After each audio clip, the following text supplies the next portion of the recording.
Clerk will call roll. Glenn Whitley, County Judge. Here. Roy Charles Brooks, Commissioner Precinct 1. Andy H. Wynn, Commissioner Precinct 2. Here. Gary Fickus, Commissioner Precinct 3. Here. J.D. Johnson, Commissioner Precinct 4. Here. Constitutes a quorum.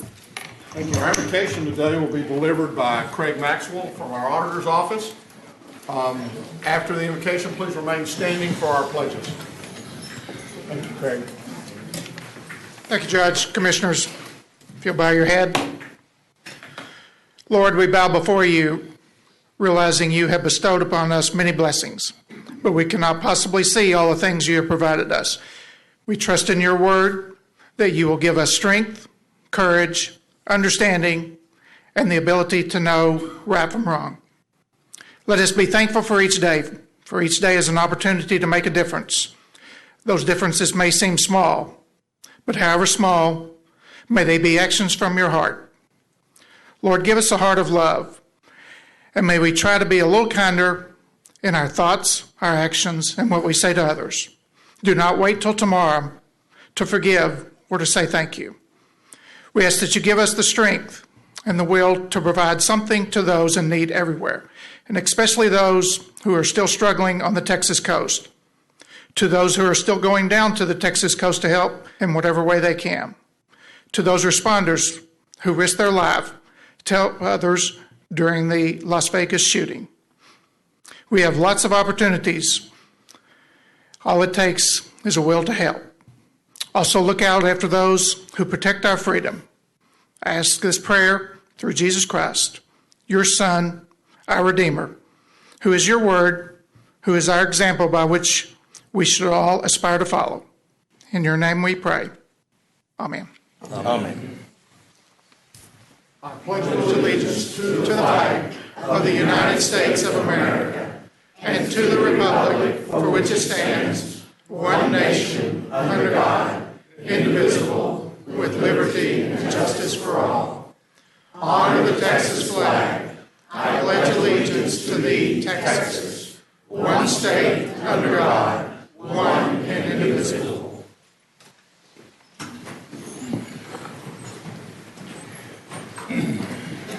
Agenda announcements. Mr. Manius.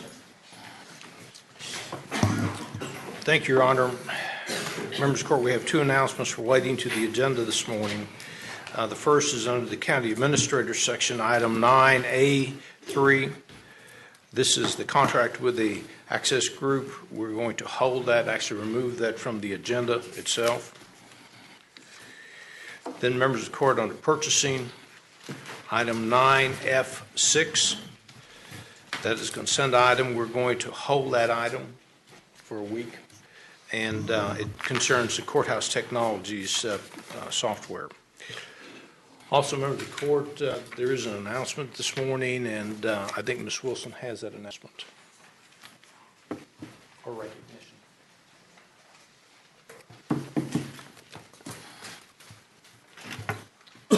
I wanted to let you all know and to make the announcement that our Chief of Staff, Shannon Fletcher, has just been named one of the 2017 Great Women of Texas. And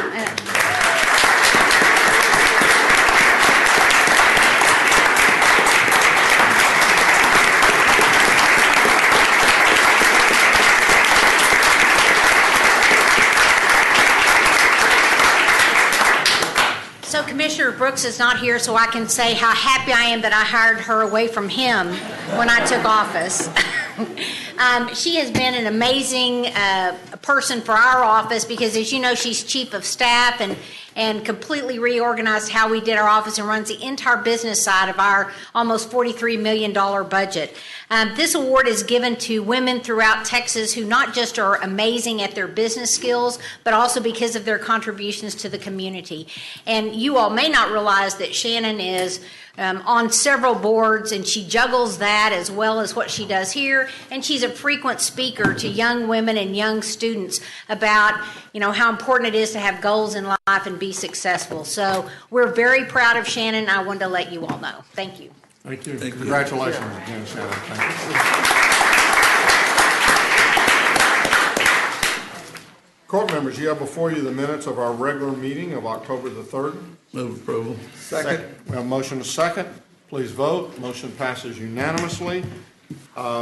Proclamation, Commissioner Johnson, I believe you have a proclamation. I do have one for White Cane Day, if you would read that in the record, please. Whereas the white cane was introduced in the United States in 1930 by a member of the Lions Club International, and along with the guide dog has become the universally known as the identifying symbols of the blind and visually impaired, and whereas the white cane and guide dog are tools that are key to greater mobility and independence for the blind or visually impaired, and whereas for the sighted, the white cane and the dog are reminders to respond with respect and courtesy to individuals using them, and whereas for all of us, they are reminders of our commitment to removing barriers, both physically and perceived, that prevent people who are blind from reaching their full potential. And whereas the blind community has come together to promote awareness of the independence and contributions that individuals who are blind make to the social and economic life of our community, now therefore be it resolved that we, the Commissioners Court of Tarrant County, do proclaim October the 12th, 2017 as White Cane Day in Tarrant County, and urge all citizens to join in promoting independent travel, and full participation for all of us in every aspect of life. In witness whereof we have hereunto set our hands and caused the seal of Tarrant County to be affixed this 10th day of October 2017. I move for its approval. Second. We have a motion and a second. Please vote. Motion passes unanimously. We have several people here today to accept this proclamation. We have Thomas Hamilton, National Federation of the Blind; Angie Cook, National Federation of the Blind; Dave Snyder, Southeast Fort Worth Lions Club; April Harris, Fort Worth Lighthouse for the Blind; Melanie White, White Cane Safety Day Committee; Ed Henderson, American Council of the Blind; and Sean King, Fort Worth Lighthouse for the Blind. If y'all would meet me at the podium, please.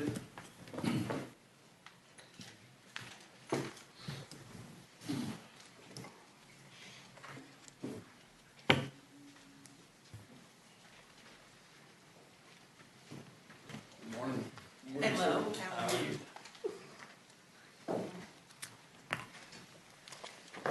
Get in here so everybody gets the picture.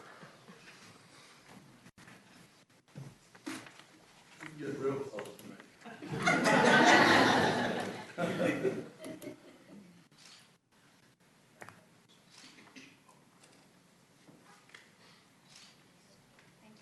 did you do it with my cell phone? Now you have to be sure she takes 3 of them. She just can't take one. You're not going to know what to think without 3 flashes.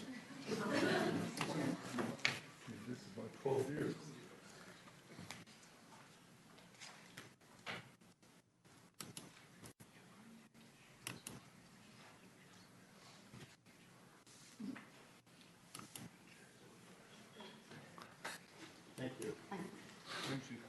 All right, well, thank y'all for what you do, and any comments you'd like to make, please feel free to do so. Good to see you.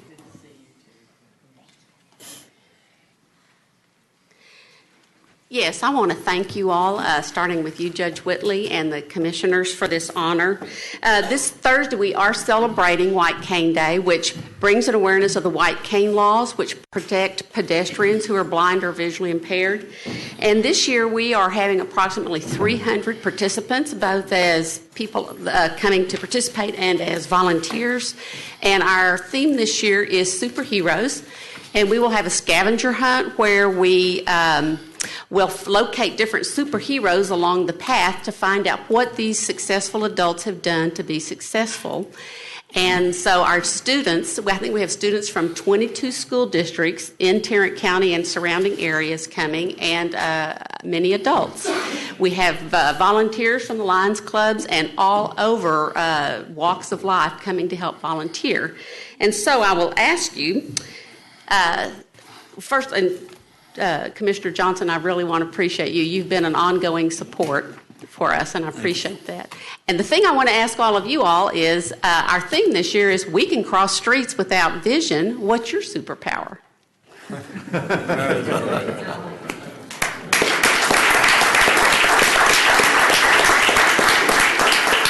I just want to take a moment and really thank the Lions Club. I know you help both Commissioner Fickus and myself at our senior events, but you have helped for so many years with regards to glasses, and then also with this particular facet. And I want to just tell you, and I hope you'll pass that on to other clubs certainly within Tarrant County. I have been a resident of Lions Clubs all over the country. I'm a retired pastor, and I've been here about 5 or 6 years, and I want to say that Tarrant County has the best resources for vision assistance with all your governmental and private agencies and the Lions Clubs. There's no reason why any child in this county needs to go without glasses or eye surgery, and I thank Tarrant County for being so caring. Thank you. Thank you.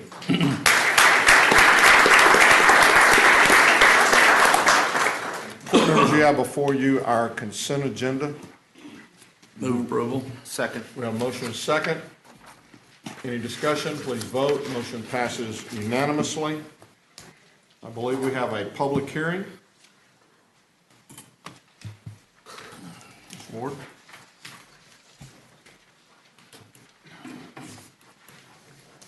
Good morning. Morning. We're requesting to hold a public hearing on the draft of the 2016 Consolidated Action Performance and Evaluation Report, commonly known as the CAPER. We will be submitting this to HUD upon the closure of this public hearing. To just highlight a little bit, we expended $5,013,243 in federal funds.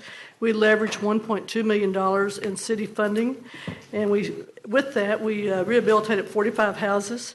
We completed 21 public work projects. We housed 52 homeless families. We gave presentations to 3,281 youth on bullying, can't say the word. And we also constructed 124 affordable housing units in Tarrant County during this past year. There's no other action to be taken other than to receive input. Okay. This time I'll open the public hearing, and we'll ask if there's anyone here wishing to speak to this matter. There appearing to be none, then I will close the public hearing, and again, there's no action necessary at this time. Thank you very much. Thank you. Thank you, Patricia. Mr. Manius.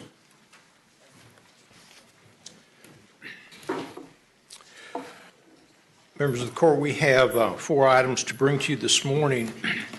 The first one is an extension of what we talked about in an action that the court took last week as it relates to the law enforcement memorial. I think what we're going to do on this is that I think Ms. Wilson is going to make a presentation, and at the end of that presentation, then we will go ahead and staff will then make a recommendation to the court. This deals with the first grouping of officers that were killed in the line of duty. And Ms. Wilson, you want to come forward and make your presentation. And as I said, after Ms. Wilson's presentation, then the staff will come back and make a recommendation to the court. So the sheriff and I would like to present the names for entry in the law enforcement memorial. And last week, I think that we mentioned the people who had worked on this, the committee, as well as the note that Judge Whitley had sent out a reminder, a notice to every employee in Tarrant County to send us their thoughts about the memorial.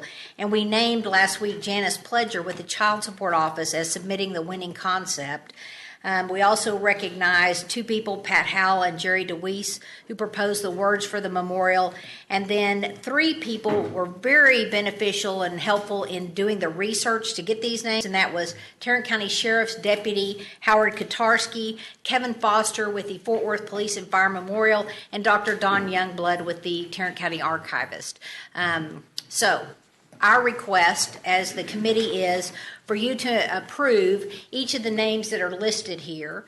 And I think that we have yes we do. This is the committee. Okay, I know how to do this. There's the committee. The book itself has these pages. And then this is the only actual sheriff that we have who's actually been killed in the line of duty. He's our first entry. And if you get the booklet, and we have them outside, and we have many for everyone, each one of these people has a story about what happened to cause their end of watch and their involvement. Guard Darby, in 1921, apparently the county ran prison camps. And so he was, that's an interesting story. They're all just interesting historical stories. The sheriff and I would like to call attention to the most recent members of this group. And so the sheriff's going to start with Deputy Sheriff Rosenbaum.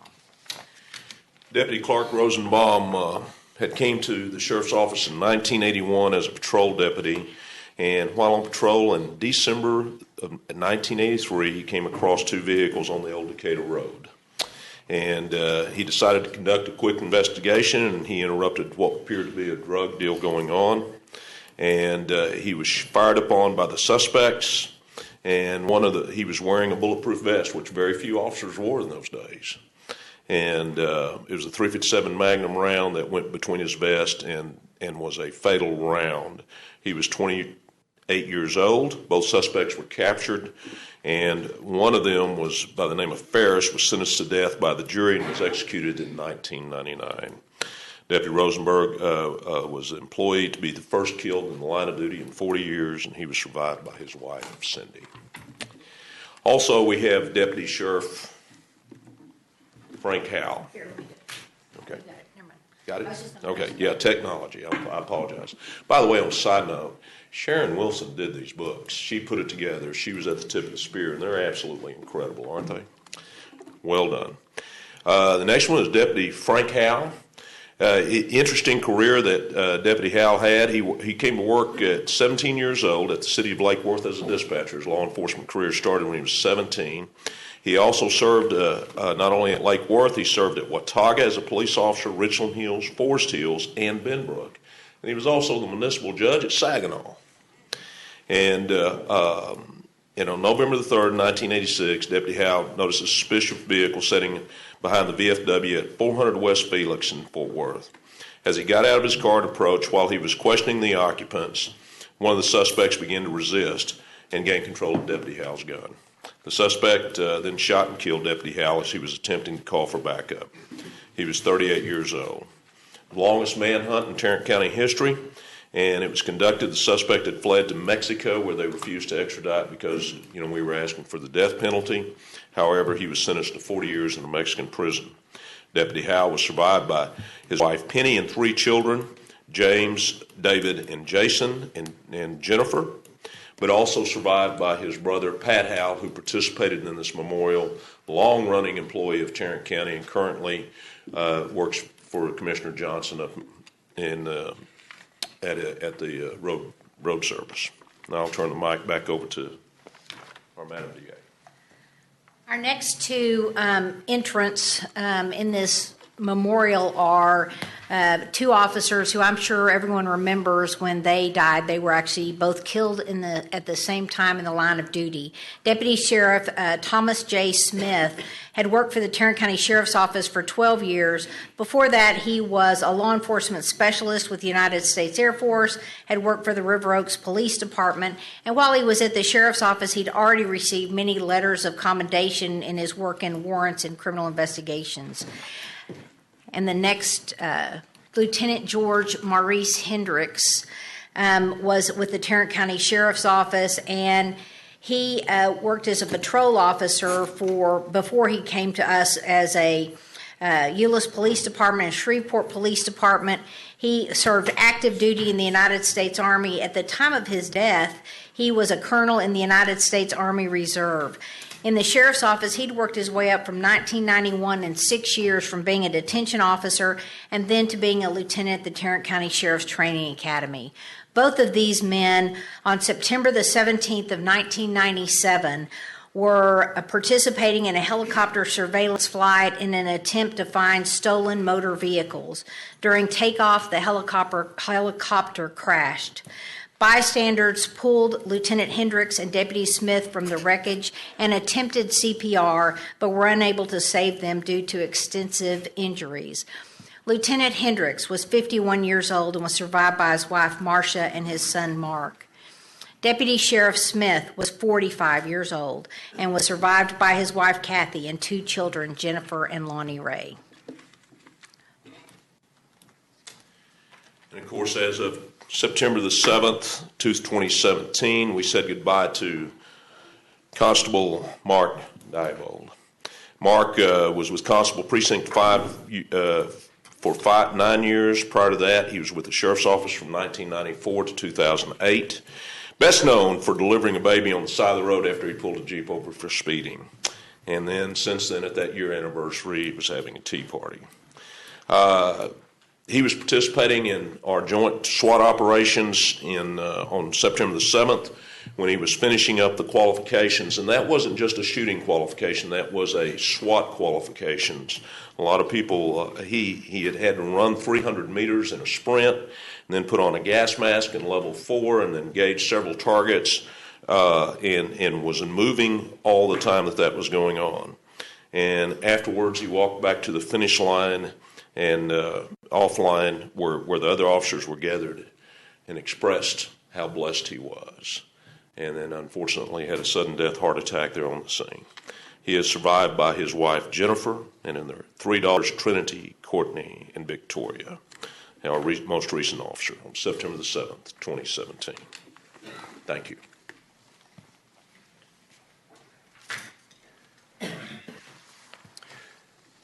Your Honor and members of the court, we've reviewed the information that the District Attorney's Office has submitted to our office as it relates to that, and believe that each of these 16 individuals have met the requirements and the qualifications. And we're recommending that they be inducted into this memorial. So move. Second. We have a motion and a second. Please vote. Motion passes unanimously.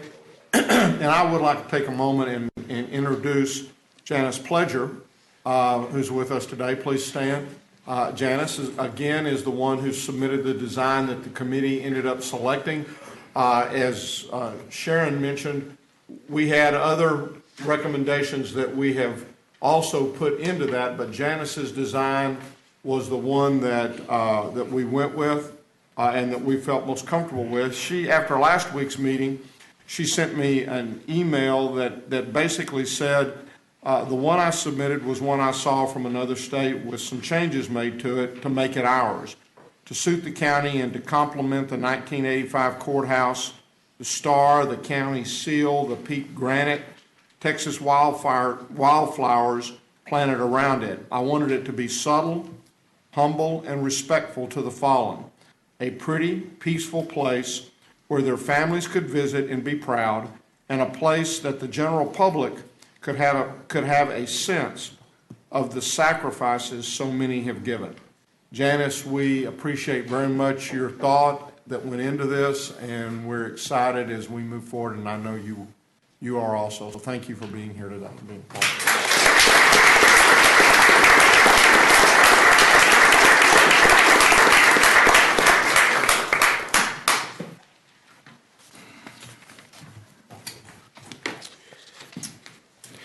Okay, members of the court, if we can now move to item number 2. This concerns the resolution for the nominating of candidates to the Appraisal District's Board of Directors. I know that Commissioner Wynn had 2 nominees last week, and Commissioner Brooks had an additional nominee. Commissioner Brooks' nominee was Johnny Bennett. I've spoken with Commissioner Brooks, and Mr. Bennett is not going to seek re-election. And as I spoke with Commissioner Brooks, he has requested that the court consider another person that he would like to nominate. That person is Troy Alley, and I have that individual's resume. And Commissioner Wynn, would you mind restating your 2 nominees? Yes, I nominate Mr. Michael D. Lemon from Mansfield and re-nominate Mr. Mike O'Donnell from Arlington to serve on the TAG Appraisal Board. With that, I guess then we have 3 nominations that we will And we can make a total of 5 if there's any others that you'd like to Does nominate. anyone else wish to make a nomination at this time? I mean, Well, I certainly want to nominate Mark Wood, who has been representing the northeast section, and he, I think, is the only one now in the northeast. okay.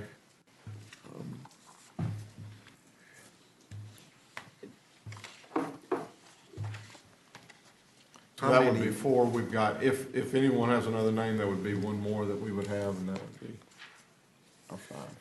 It's going to, if we only nominated 3, we had an opportunity to nominate 5 last time. You don't have to nominate 5, up to 5. Okay. We are going to have to take action today on this because these are due on the 15th. Do we have any idea of the running numbers of votes that have been? The votes have not, this is not to cast votes. What will happen is after you nominate these individuals, they'll be compiled at the appraisal district, and then the appraisal district will send out the nominees to all the jurisdictions, and then we'll vote. Okay. So at this point in time, I need a motion to approve the 4 that we have listed thus far. So move. Second. We have a motion and a second. Any discussion? Please vote. Motion passes unanimously. Members of the court, if we can go to item number 4. We're requesting that the Commissioners Court approve a request from the L. Clifford Davis Legal Association to amend the Tarrant County fee schedule for qualified candidates during the 2-day expunction non-disclosure clinic, which will be held Saturday, October 21st, and Sunday, November 4th, 2017. Move for approval.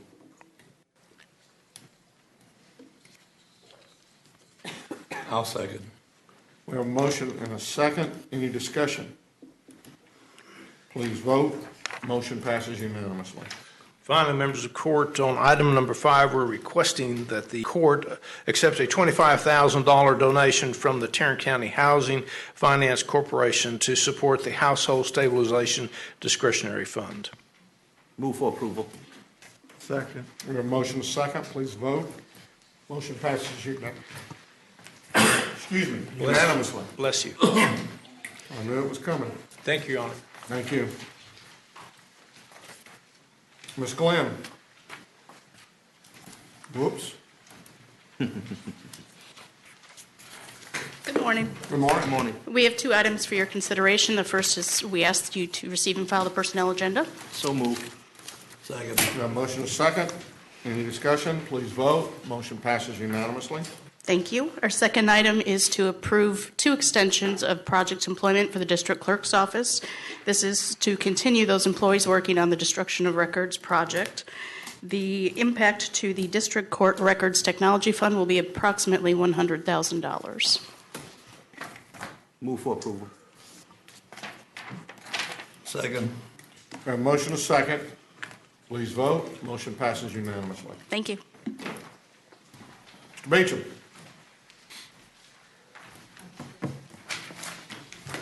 Good morning. We have 3 items for your consideration this morning. Our first item is a bid award recommendation for RFP 2017-124, RFP for HIV/AIDS Client Eligibility and Management System. Recommendation would be to award to GroupWork Technologies, amount of $494,450. If you approve this, we're also seeking contract approval from the court. Move for approval. Second. We have a motion and a second. Any discussion? Please vote. Motion passes unanimously. Item number 2, another bid award recommendation for bid 2017-182, signing a contract for the purchase of tandem drum articulated frame vibratory rollers. Recommendation would be to award on a per enterprise basis, awarding to the 5 primary vendors as shown in the court communique, meeting all specifications. Move approval. Second. We have a motion and a second. Any discussion? Please vote. Motion passes unanimously. Last item is an item in regards to bid 2017-157, which was approved in Commissioners Court September 12, 2017 under Court Order 126103. We're asking to rescind that original court order, extract items 43 through 50, which are nitrile surgical gloves, reaward the primary and secondary categories as shown previously, and allow us to rebid those nitrile gloves with revised specifications. Move for approval. Second. We have a motion, a second. Any discussion? Please vote. Motion passes unanimously. Thank you. Are there any appointments today?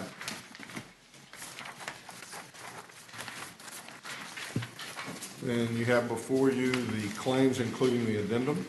Move for the approval of the claims and the addendum.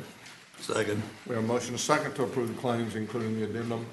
Any discussion? Please vote. Motion passes unanimously. No briefing items? Not at this time.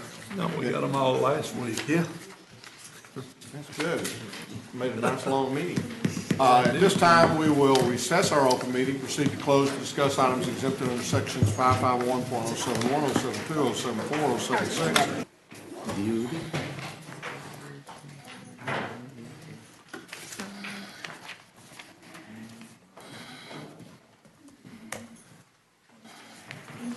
Trouble. No, we're not. No lunch today. There was a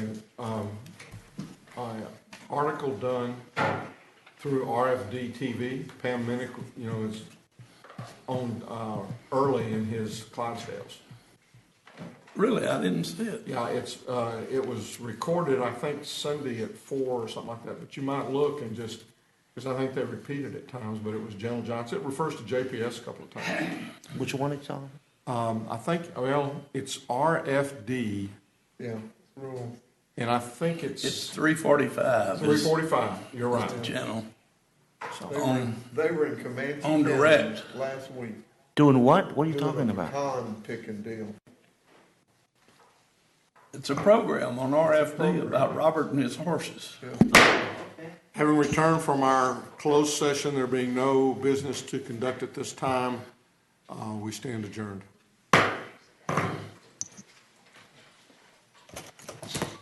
No, I didn't see it, and I watch RFD quite a bit.